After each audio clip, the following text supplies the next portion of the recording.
Good evening fifth standard children. நம்ம இன்றைக்கி இஎன்விடியில் exercise 3ல் இருக்கிற புக் எக்ஸசைஸ் பார்க்க போகிறோம். ஓகே, எக்ஸசைஸ் 3 ஆல்ரெடி கம்ப்ளீட் பண்ணிட்டோம். Human body, nutritious food and health, அதோட புக் எக்ஸசைஸ் இன்றைக்கி நம்ம பார்க்க போகிறோம். Exercise 3, Roman number 1, match the following. First one is the skull. The skull, brain box. Skull எதுக்குள்ளே இருக்குதுன்னு கேட்குறாங்க. பிரெயின் பாக்ஸ்க்குள்ளே இருக்குது. பிரெயின் பாக்ஸ் சொல்லலாம், போனி பாக்ஸ் சொல்லலாம், இல்லைனா கிரேனியம்னு சொல்லலாம். எல்லாமே பிரெயின் பாக்ஸோட அனதர் நேம் தான். செகண்ட் ஒன், த தோராயிக் கேஜ். த தோராயிக் கேஜ், ரிப்ஸ். ரிப்ஸுனால் போன்ஸு. தோராயிக் கேஜில் நிறைய ரிப்ஸ் இருக்குது, நிறைய போன்ஸ் இருக்குதுன்னு சொல்கிறாங்க. 12 set of bones, 12 pair of bones இருக்குது. அதில் இருக்க லாஸ்ட் 2வும் ஃப்ளோட்டிங் ரிப்ஸ். ஏன்னா லாஸ்ட் இருக்க 2ம் ஜாயிண்ட் ஆகாமல் தொங்கிக்கிட்டு இருக்கும், அதனால் அதுக்கு பேர் ஃப்ளோட்டிங் ரிப்ஸ். தேர்ட் ஒன், த ஸ்டர்னம். த ஸ்டர்னம், பிரெஸ்ட் போன். உங்களோட செஸ்ட்டுக்கிட்ட தான் தோரக்ஸ் இருக்குது. அந்த தோரக்ஸில் ஃப்ரண்ட் சைடு, நீங்கள் கை வச்சுருக்க சைடுக்கு பேர் sternum or breast bone. Sternum or breast போன்னு சொல்லலாம். பின்னாடி இருக்கிறது back bone. Last one, the vertebral காலம்.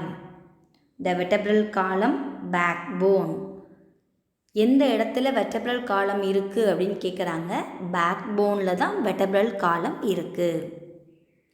Next we move on to Roman number 2, fill in the blanks. First one, the muscles are attached to the bone with the help of white strings called tendons. The muscles are attached to the bone with the help of white strings called tendons. நம்ம மசில்ஸையும் போன்ஸும் ஜாயிண்டாக இருக்க இடத்துக்கிட்ட காடு ஒரு string, ஒரு நூல் போட்டு கட்டி வச்சுருக்காரு. அந்த நூலுக்கு பேர் என்னான்னு கேட்குறாங்க. டெண்டான். நம்ம மசிலையும் போனையும் அட்டாச் பண்ணுற ஸ்ட்ரிங்குக்கு பேர் என்னான்னு கேட்குறாங்க. டெண்டான். Second one, the muscles are able to contract and expand because they are elastic. நம்மளோட மசில்ஸ் என்ன ஆகும்னா கான்ட்ராக்ட் ஆகும், எக்ஸ்பேண்ட் ஆகும். எக்ஸ்பேண்ட் அப்படின்னா விரிகிறது, கான்ட்ராக்ட் அப்படின்னா சுருங்குறது. ஸோ நம்ம மசில்ஸ் எக்ஸ்பேண்ட் அண்ட் கான்ட்ராக்ட் ஆகும். நீங்கள் ப்ரீத் இன் ப்ரீத் அவுட் பண்ணும்போதும் எக்ஸ்பேண்ட் கான்ட்ராக்ட் ஆகும். ஃபுட்டு சாப்பிட்டீங்கனாலும் எக்ஸ்பேண்ட் கான்ட்ராக்ட் ஆகும். ஸோ நம்ம மசில்ஸ் எக்ஸ்பேண்ட் ஆகுது, தென் கான்ட்ராக்ட் சுருங்குது. ஏன்னா நம்ம மசில்ஸ் எப்படி இருக்குன்னா எலாஸ்டிக், ரப்பர் பேண்டு மாதிரி இருக்குது, அந்த மாதிரி ஃப்ளெக்சிபிளாக இருக்குதுன்னு சொல்கிறாங்க. Third one, the muscles that act in response to the command of the brain are called voluntary muscles. The muscles that act in response to the command of the brain are called voluntary muscles. Brain சொல்கிறது எல்லாத்துக்கும் obey பண்ணால், brain சொல்லி work பண்ணால் அதுக்கு பேர் voluntary muscles. Brain சொல்லுது, அவங்ககிட்ட பேசுன்னு சொல்லுது, நீ அவங்ககிட்ட பேசுகிற. ஸோ அப்போ உங்களோட மவுத்தில் மூமெண்ட் நடக்குது இல்லையா, அது எல்லாமே வாலண்டரி மசில்ஸ். பிரெயின் சொல்கிறதுக்கு ஒபே பண்ணால், ரெஸ்பான்ஸ் பண்ணால் அது voluntary muscles. Next one, the muscles which are not under the control of the brain are called involuntary muscles. Brain சொல்கிறதுக்கு ரெஸ்பான்ஸ் பண்ணலைன்னா அதுக்கு பேர் இன்வாலண்டரி மசில்ஸ். இன்வாலண்டரி மசில்ஸ் எல்லாமே இன்டர்னல் ஆர்கன்ஸ். ரெண்டுத்துக்குமே ஃபஸ்ட் லெட்டர் ஐ வருது பாருங்கள், இன் வருது. So involuntary muscles எல்லாமே internal organs. Heart, kidneys, lungs, liver, இது எல்லாமே இன்வாலண்டரி மசில்ஸ். பிரெயின் சொல்லி ஒர்க் பண்ணாது, அதுவாகவே அது வேலையை பார்த்துக்கிட்டே இருக்கும். ஸோ பிரெயினோட கமாண்டுக்கு ஒபே பண்ணால் வாலண்ட்ரி, பிரெயினோட கமாண்டுக்கு ஒபே பண்ணலை, ரெஸ்பான்ஸ் பண்ணலை அப்படின்னா அது involuntary. Fifth one, the wrestler and weight lifter have big and strong muscles. The wrestler and weight lifter have big and strong muscles. இவங்க தான் ரெஸ்ட்லஸ். ரெஸ்ட்லஸ்னால் WW ஃபைட் பண்ணுறவங்க. வெயிட் லிஃப்டர்னால் வெயிட்டு தூக்குறவங்க.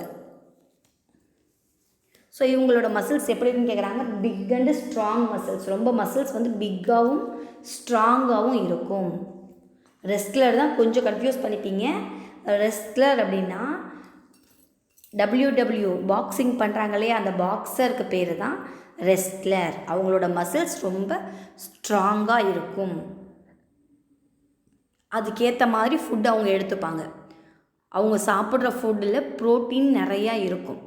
ஏன்னா அப்போ தான் அவங்களோட பாடி பில்ட் ஆகும். அதுக்காக ப்ரோட்டீன்ஸ் இருக்கிற ஃபுட்டு நிறையா எடுத்துப்பாங்க. ரா எக் எடுத்துப்பாங்க.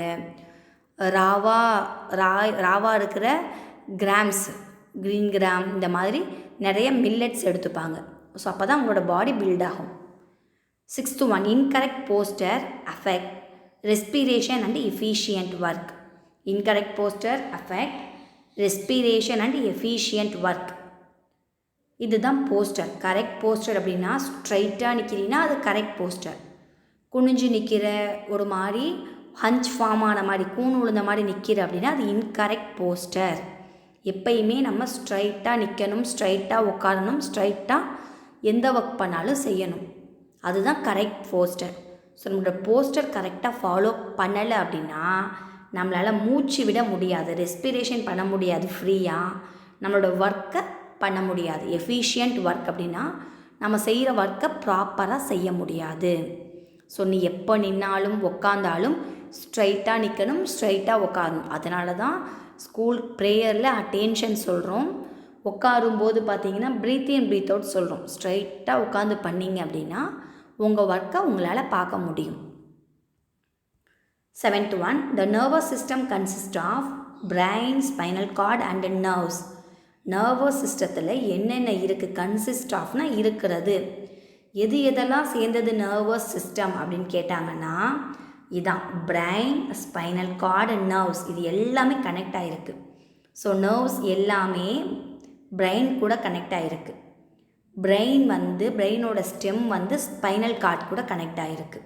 ஸோ எல்லாத்துக்கும் நான் ஆல்ரெடி சொன்ன மாதிரி ஸ்விட்ச் போர்டு தான் பிரெயின், ஒயர் எல்லாமே நர்வ்ஸ். ஸோ பிரெயின்னா ஸ்விட்ச் போர்டு, மீதி இருக்கிற ஒயர் எல்லாமே நர்வ்ஸ். இந்த ஸ்டெம்மு மாதிரி இருக்கிறது தான் ஸ்பைனல் கார்டு. ஸ்பைனல் கார்டு எதுக்குள்ளே இருக்குன்னா பேக் போனுக்குள்ளே இருக்குது. ஸோ நர்வஸ் சிஸ்டத்தில் என்னென்ன இருக்குதுன்னு கேட்குறாங்க. பிரெயின் இருக்குது, ஸ்பைனல் கார்டு இருக்குது, அண்ட் தென் நர்வ்ஸ் இருக்குது. The liquid that surrounds the brain protects it from shocks and ஜெட்ஸ். நம்மளோட பிரெயினை காடு ஒரு லிக்விடுக்குள்ளே வச்சுருக்கிறாரு. எதுக்காக அந்த லிக்விடுக்குள்ளே வச்சுருக்கிறாரு அப்படின்னு பார்த்தீங்கன்னா, நம்ம ஏதாவது ஒரு ரொம்ப சீரியஸான ஒரு நியூஸ் கேட்டு ஷாக் ஆகாமல் இருக்கிறதுக்கு. ஷாக் ஆகும்போது நம்ம பிரெயின் போய் நம்மளோட கிரேனியத்தோட மோதிடும். அப்படி மோதாமல் அவாய்ட் பண்ணுறதுக்காக லிக்விடுக்குள்ளே ஃப்ளோட் ஆகிக்கிட்டு இருக்குது. ஜெர்க் அப்படின்னா நீ போய்கிட்டே இருக்க, டக்குன்னு தடுக்கி விழுந்துடுற, கால் தடுக்கிடுற, அதுதான் ஜெர்க்கு. ஸ்பீட் பிரேக்கரில் வர்றது தான் ஜெர்க்கு. அந்த ஜெர்க்கப்போ நம்ம பிரெயின் அஃபெக்ட் ஆகாமல் இருக்கிறதுக்காக காட் அதை ஒரு லிக்விடுக்குள்ளே வச்சுருக்காரு. ஸோ நம்ம லிக்விட், அந்த பிரெயினை ஏன் லிக்விடுக்குள்ளே வச்சுருக்காங்க அப்படின்னா ஷாக் அண்டு ஜெர்க்ஸ் கிட்ட இருந்து நம்மளை ப்ரொடெக்ட் பண்ணுறதுக்கு, ப்ரிவென்ட் பண்ணுறதுக்காக. 9th one, at the bottom of the brain is the medulla oblongata. பிரெயினோட பாட்டத்துக்கு பேர் என்னன்னு கேட்குறாங்க. Medulla oblongata. இந்த ஸ்டெம் ஆஃப் த பிரெயின்னா மெடுல்லா அப்ளங்கேட்டா. ரெட் கலரில் தெரியுது பாருங்கள், அதுதான் மெடுல்லா அப்ளங்கேட்டா. ஸோ பிரெயினோட பாட்டம் பார்ட்டுக்கு பேர் என்னன்னு கேட்குறாங்க. Medulla oblongata. அப்பளங்கேட்டான்னு எழுதாதீங்க, அப்ளங்கேட்டா.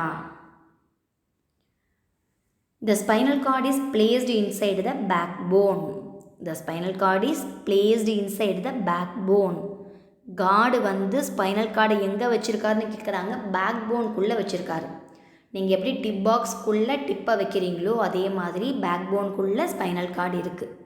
இதுதான் ஸ்பைனல் கார்டு. டார்க் பிளாக்காக இருக்கிறது தான் ஸ்பைனல் கார்டு. அங்கே குட்டி குட்டியாக பாக்ஸாக போட்டிருக்கிறது தான் பேக் போன். இதுதான் பேக் போன். இந்த பேக் போனுக்குள்ளே தான் ஸ்பைனல் கார்டு இருக்குது.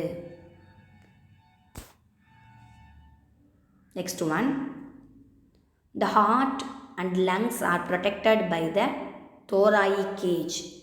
The heart and the lungs are protected by the thoracic cage.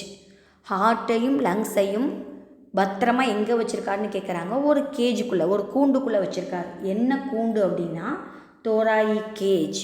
தோராயிக் கேஜ்ன்ற ஒரு கூண்டுக்குள்ளே நம்மளோட ஹார்ட்டும் லங்ஸும் பத்திரமா இருக்குது. எங்கே இருக்குன்னா நம்மளோட செஸ்ட் இருக்கிற இடத்துல தான் தோராய்க்கு இருக்குது. பிக்சர்ஸ் எல்லாமே வந்து லெசன் நடத்தும் போதே பார்த்துட்டனால தான் இன்றைக்கி புக் எக்ஸசைஸ் மட்டும் போட்டிருக்கேன். ஸோ பிக்சர்ஸ் வேணும்னா அந்த வீடியோவை எடுத்து பார்த்துக்கோங்க. 12th one, the kidneys, the lungs and the skin are called excretory organs. The kidneys, the lungs and the skin are called excretory organs. எக்ஸ்னாவே வெளியில், எக்ஸ்போர்ட் அப்படின்னா அங்கே வெளியில் நம்ம கண்ட்ரியிலேருந்து வேறு கண்ட்ரிக்கு அனுப்புறது, வெளியில் அனுப்புறது. எக்ஸ்க்ரீட்டா அப்படின்னா மோஷன், வெளியில் வர்றது. எக்ஸிட் அப்படின்னா வெளியில் போகிறது. அந்த மாதிரி எக்ஸ்க்ரீட்ரி ஆர்கன் அப்படின்னா வெளியில் வர வைக்கிற ஆர்கன். ஓகேவா? ஸோ நம்மளோட பாடியில் இருக்கிற வேஸ்ட்டை எடுத்துகிட்டு வர ஆர்கனுக்கு பேர் தான் எக்ஸ்க்ரீட்ரி ஆர்கன்.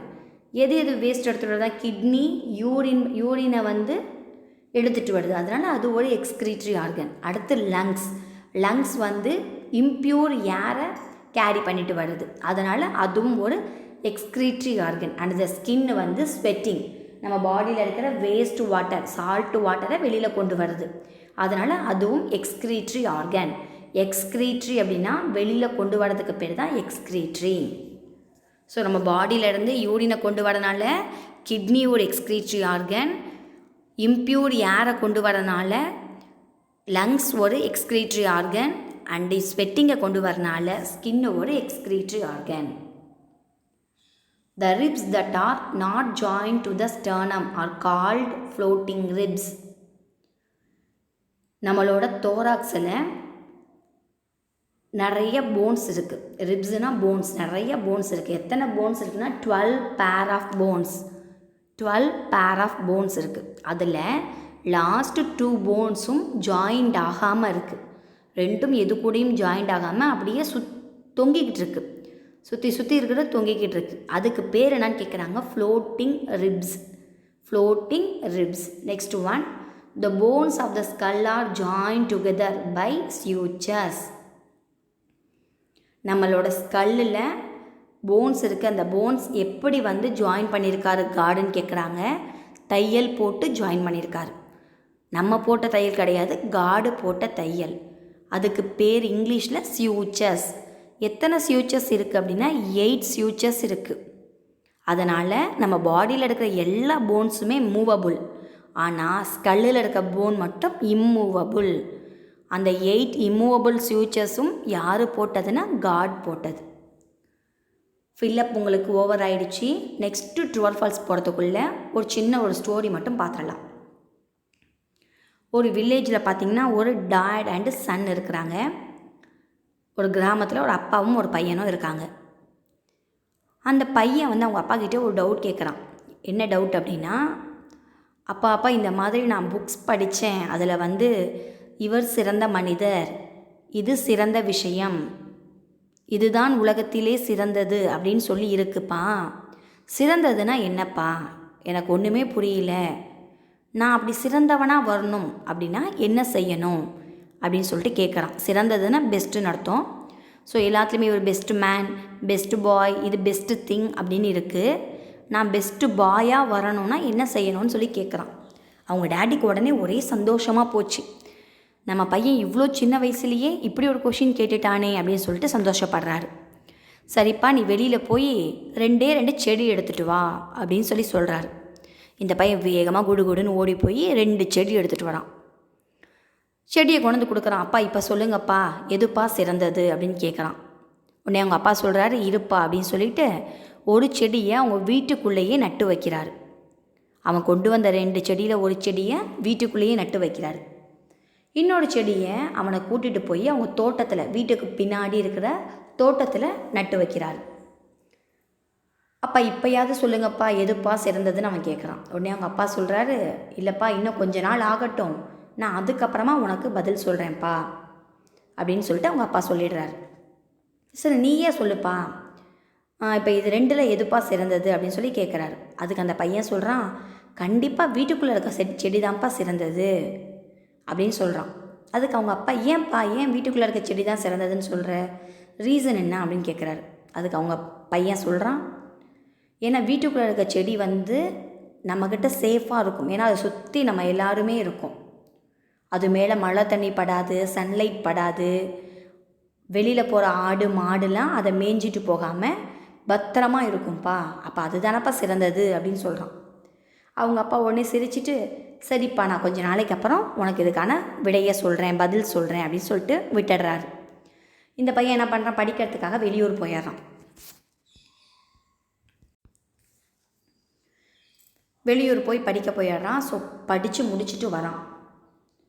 வந்த உடனே நேராக வீட்டுக்குள்ளே வரான். வீட்டுக்குள்ளே வந்தோடனே பார்த்துட்டு சொல்கிறான், அப்பா நான் சொன்னேன்ல அன்னைக்கே வீட்டுக்குள்ளே இருக்க செடி தான் சிறந்ததுன்னு சொன்னேன்ல, பார்த்தீங்களா எவ்வளோ அழகாக பெருசாக வளர்ந்துருக்கு பாருங்க அப்படின்னு சொல்கிறான். அவங்க அப்பா திரும்பியும் சிரிக்கிறார். சிரிச்சிட்டு, சரி வா நம்ம போய் பின்னாடி இருக்குல்ல தோட்டத்துக்கு பக்கம் அந்த செடியும் பார்ப்போம், எப்படி வளர்ந்துருக்குன்னு பார்ப்போம் அப்படின்னு சொல்லி கூப்பிட்டு போகிறாரு. பார்த்தா தோட்டத்தில் அந்த கார்டனில் இருந்த செடி பெரிய மரமாக நிற்கிது. அவனுக்கு ஒரே ஆச்சரியம், எப்படிப்பா இது இவ்வளோ பெரிய மரமாச்சு, வீட்டுக்குள்ளே இருக்க செடி தானே பத்திரமா இருந்துச்சு, ஆனால் அது அவ்வளோ பெருசாகலை, இது மட்டும் எப்படிப்பா மரமாச்சு அப்படின்னு கேட்குறான். அதுக்கு அவங்க அப்பா சொல்கிறாரு, இந்த வெளியில் இருக்கிற செடி வெயிலை பார்த்துச்சு, நிழலை பார்த்துச்சு, மழையை பார்த்துச்சு, ஆடு மாடெல்லாம் அதை சாப்பிடும்போது அது காத்துக்கிட்டு அதை எப்படி அதை ப்ரொடெக்ட் பண்ணிக்கணுமோ சேவ் பண்ணிக்கிட்டு இருந்துச்சு. அதனால் இன்றைக்கி அது பெரிய மரமாக வளர்ந்துருக்கு. ஆனால் வீட்டுக்குள்ளே இருக்க செடி பார்த்த அப்படின்னா நம்மளோட அரவணைப்புலேயே இருந்துச்சு. மம்மி டேடி எல்லோரும் பக்கத்துலேயே இருந்தோம். அது மேலே சன்லைட் படலை, வெயில் படலை, அது உடம்பு சுடலை, மழை தண்ணி படலை, அதுக்கு குளிரலை, ஆடு மாடு சாப்பிட்ருமோன்னு பயம் அதுக்கு இல்லை. அதனால் அது செடியாகவே இருக்குது. எப்பயுமே யார் ஒருத்தவங்க எல்லா கஷ்டத்தையும் அனுபவித்து அந்த கஷ்டத்தில் இருந்து ஏதாவது ஒரு விஷயத்தை லேர்ன் பண்ணிக்கிறாங்களோ அவங்க தான் சிறந்த மனிதராக வருவாங்க. நிறையா தவறு செய்கிறவங்க, நிறையா தப்பு செய்கிறவங்க அவங்க தான் அவங்க வாழ்க்கையிலேயே பெஸ்ட்டு பாய் அண்ட் பெஸ்ட்டு கேர்ளாக வருவாங்க அப்படின்னு சொல்லிட்டு அவங்க டேடி அந்த பையன்கிட்ட சொல்கிறார். So story over. இப்போ இதில் என்ன மாரல் உங்களுக்கு அப்படின்னா, எப்பயும் தப்பு செஞ்சுக்கிட்டே இருக்கோமே, நமக்கு ஒன்றுமே தெரியலையே அப்படின்னு சொல்லிட்டு நீங்கள் ஃபீல் ஒரி பண்ணக்கூடாது. நீங்கள் நாளைக்கு சிஎம்மாக வரலாம், பிரைம் மினிஸ்டராக வரலாம், இல்லை டாக்டர் ஏபிஜே அப்துல் கலாம் மாதிரி கூட ஒரு சயின்டிஸ்ட்டாக வரலாம். ஸோ தப்பு செய்கிறவங்க தான் கண்டிப்பாக பெரிய லெவலில் வருவாங்க. ஆனால் தப்பை திருத்திக்கிற வழியை பாருங்கள். தப்பு செஞ்சுக்கிட்டே இருக்கக்கூடாது, அந்த தப்பை மாற்றிக்கணும், ரெக்டிஃபை பண்ணிக்கணும்.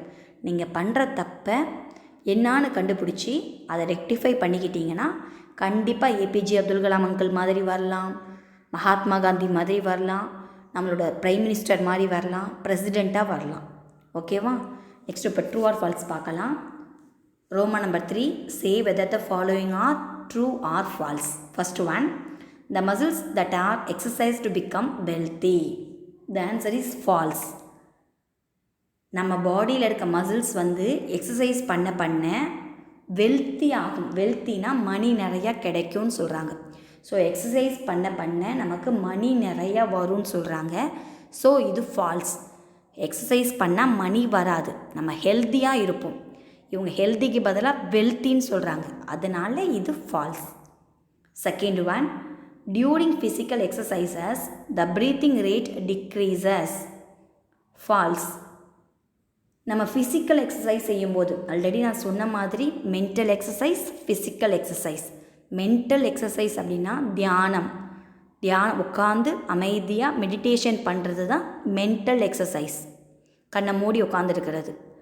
நம்ம கை காலை ஆட்டி யோகா செய்கிறது, இல்லை ஜம்ப் பண்ணுறது, ஜாகிங் போகிறது, இது எல்லாமே ஃபிசிக்கல் எக்ஸசைஸ். ஃபிசிக்கல் எக்ஸசைஸ் செய்யும்போது உங்களோட ப்ரீத்திங் ரேட் டிக்ரீஸ் ஆகும். மூச்சு உங்களுக்கு அதிகமாக வராது, அது ப்ரீத்திங் ரேட் குறையும்னு சொல்கிறாங்க. அதனால் இது ஃபால்ஸ். நீங்கள் எல்லாருமே பார்த்தீங்கன்னா மாரத்தான் ரேஸ் இல்லாட்டினா லாங் ரேஸ் ஓடுவீங்க. ஓடிட்டு வரும்போது உங்களுக்கு பயங்கரமாக மூச்சு வாங்கும், ப்ரீத்திங் ரேட் இன்க்ரீஸ் ஆகும். இவங்க ஆனால் டிக்ரீஸ் ஆகும், குறையும்னு சொல்கிறாங்க. அதனால் இது false. Third one, the cerebellum is bigger than cerebrum. False. Cerebellum அப்படின்னா லிட்டில் பிரைன், செரிப்ரம் அப்படின்னா பிக் பிரைன். இவங்க செரிபெல்லம் தான் பிக்காக இருக்குன்னு சொல்கிறாங்க. செரிபெல்லம் தான் இருக்கிறதுல பிக் அப்படின்னு சொல்கிறாங்க. அதனால் இது false. Fifth one, the spinal cord is the seat of reflex action. The spinal cord is the seat of reflex action. True. Reflex action அப்படின்னா ஆட்டோமேட்டிக் ரியாக்ஷன். உன்னை யாராவது அடித்தாங்க அப்படின்னா டக்குன்னு அவங்க கையை பிடிப்ப, உன் மேலே அடுத்து கள்ள தூக்கி போடுறாங்க அப்படின்னு டக்குன்னு நகர்ற, உன் கண்ணில் டஸ்ட்டு விழுவுதுன்னா கண்ணை உடனே மூடிக்கிற, காலில் முள் குத்துச்சுன்னா உடனே குனிஞ்சு முள்ளை எடுக்கிற. இதுதான் ரிஃப்ளெக்ஸ் ஆக்ஷன். முள் குத்தும் போது உடனே கீழே குனிஞ்சு காலில் இருந்து முள்ளை எடுக்கிறல்ல, இதுதான் reflex action. So reflex action எதனால நடக்குதுன்னா ஸ்பைனல் கார்டுனால. ஸ்பைனல் கார்டு தான் அதுக்கு மெயின் பிளேஸ் ரிஃப்ளெக்ஸ் ஆக்ஷன் நடக்கிறதுக்கு. Next one, 8th one. There are 33 vertebrae in the backbone. நம்மளோட பேக் போனில் மொத்தம் 33 vertebrae இருக்குது. vertebrae அப்படின்னா இந்த மாதிரி பேக் போன் இருக்குது அப்படின்னா இதுக்கு பேர் தான் vertebrae. ஸோ இந்த மாதிரி 33 vertebrae நம்ம பாடியில் இருக்குதுன்னு சொல்கிறாங்க, அதனால் இது true. 9th one. The muscles in the small intestines are not under the control of the brain. The muscles in the small intestines are not under the control of the brain. நம்மளோட small intestines வந்து பிரெயினோட கண்ட்ரோலில் இல்லைன்னு சொல்கிறாங்க. நம்ம small intestines brain சொல்கிறத கேட்கலை அப்படின்னு சொல்கிறாங்க. ஸோ இது ட்ரூ. ஏன் அப்படின்னா இன்டர்னல் ஆர்கன்ஸ் எல்லாமே இன்வாலண்ட்ரி மசில்ஸ். நம்மளோட இன்டர்னல் ஆர்கன்ஸ் எதுவுமே பிரெயினோட கமாண்டுக்கு ரெஸ்பான்ஸ் பண்ணாது. இப்போ ஸ்மால் இன்டெஸ்டைன்ஸுன்றது நம்மளோட இன்டர்னல் ஆர்கன், அதனால அது பிரெயினோட கமாண்டுக்கு ரெஸ்பான்ஸ் பண்ணாது. ஸோ இது true. Last one. The muscles in the heart are called cardiac muscles. Answer is true. நம்ம ஹார்ட்டு சுற்றி இருக்கிற மசில்ஸ்க்கு பேர் கார்டியாக் மசில்ஸ். ஹார்ட் டாக்டருக்கு பேர் கார்டியாலஜிஸ்ட். ஹார்ட் பற்றி படிக்கிற படிப்புக்கு பேர் கார்டியாலஜி. ஸோ ஹார்ட்டை சுற்றி இருக்க மசில்ஸ்க்கு பேர் கார்டியாக் மசில்ஸ் அப்படின்னு சொல்கிறாங்க, அதனால் இது ட்ரூ. இன்றைக்கி புக் எக்ஸசைஸ் ஓவர். நெக்ஸ்ட் கிளாஸில் நம்ம நோட் எக்ஸசைஸோடு மீட் பண்ணுவோம். ஓகே, தேங்க்யூ ஃபார் வாட்சிங் திஸ் வீடியோ.